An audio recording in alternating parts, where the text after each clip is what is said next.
আমরা প্রত্যাশা করেছিলাম যে বাংলাদেশ সরকার একেবারে নিরপেক্ষভাবে আমেরিকা এবং ইসরায়েলের যে হামলা সেই হামলার বিরোধিতা করবে এবং নিরপেক্ষ একটি পররাষ্ট্র নীতি গ্রহণ করবে।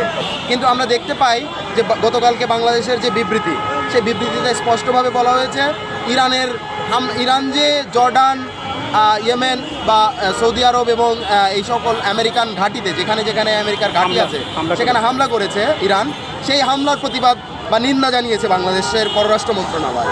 কিন্তু আমেরিকা যে ইরানে হামলা করেছে সেই হামলার নিন্দা আমরা দেখতে পাইনি।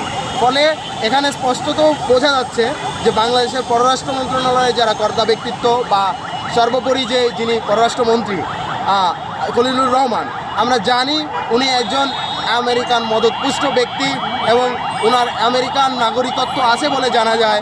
ফলে উনি যে আমেরিকার স্বার্থেই কথা বলবেন এটা আসলে অবাক হবার কিছু নেই। ফলে আমরা বিএনপি সরকারকে সতর্ক করতে চাই, এ ধরনের সাম্রাজ্যবাদী শক্তির দালাল কিংবা বিদেশি নাগরিককে কোনোভাবেই একটি মন্ত্রণালয়ের দায়িত্বে রাখা বাংলাদেশের জন্য কোনোভাবেই সমীচীন হবে না। বাংলাদেশের জন্য যে আপনি যে তথ্য বললেন, ইরানের অসংখ্য উচ্চপদস্থ কর্মকর্তা এমনকি সর্বোচ্চ ধর্মীয় নেতা আয়াতুল্লাহ আলী খুমেনিকেও হত্যা করা হয়েছে, এটা বলছে মোসাদ।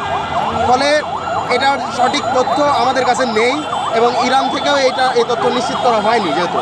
ফলে আমি বাংলাদেশে বসে থেকে এটা নিশ্চিত করতে কখনোই পারবো না যে অ্যাকচুয়ালি ইরানে কি ঘটেছে। এই মুহূর্তে ইরানের বাস্তবতা আপনারা জানেন নিশ্চয়ই, সেখানকার বাস্তবতা খুবই ভয়াবহ পরিস্থিতি চলছে। সেখানে একই সাথে ইসরায়েল এবং আমেরিকা যৌথভাবে হামলা করছে এবং সেখানে আমরা জানি যে কিছুদিন পূর্বেও খোমেনির বিরুদ্ধে দেশের জনগণ আন্দোলন করছিল। ফলে ইরানের যে বাস্তবিক পরিস্থিতি যে আসলে কি সেটা এই মুহূর্তে আমি আসলে নিশ্চিত করতে পারবো না। তবে আমরা বলতে চাই যে এই আমেরিকা ইসরায়েলের যেই অপতৎপরতা, সেই তৎপরতা কিন্তু চলছে এবং সেখানে তারা নানান রকমের মিথ্যা তথ্য, ভ্রান্ত তথ্য দিয়ে মানুষজনকে, বিশ্ববাসীকে ভুল বোঝানোর চেষ্টা করছে।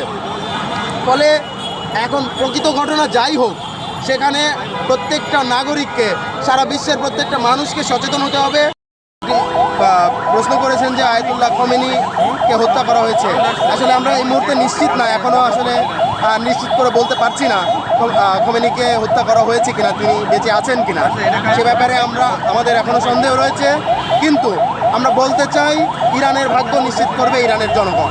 কোনোভাবে আমেরিকা বা আমেরিকান মদতপুষ্ট কোনো রেজা শাহ পাহলভি এসে ইরানের ক্ষমতায় বসতে পারবে না।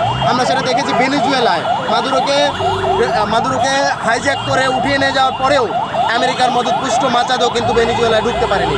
আমরা মনে করি ইরানের জনগণ তার স্পষ্ট জবাব দিবে।